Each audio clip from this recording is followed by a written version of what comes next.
ทักทายสบายดีและสวัสดีเบิดสุขุสุขคลิปนี้ก็สิมาแนะนำอาหารการกินแบบ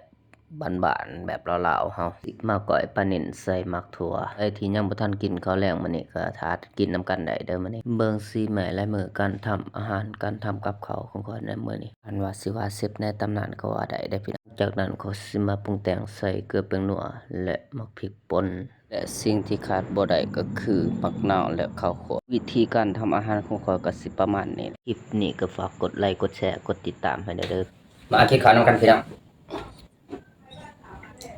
แล้วก้อยปลาเสร็จแล้วไปทีเขียวหอยต้มปลา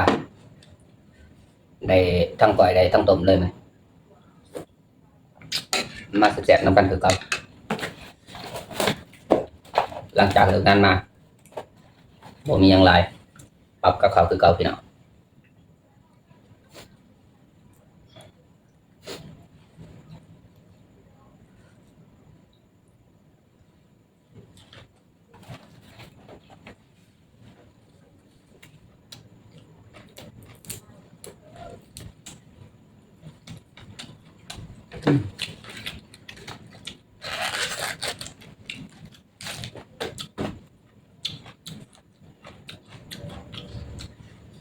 อยู่ข้าวแห้ง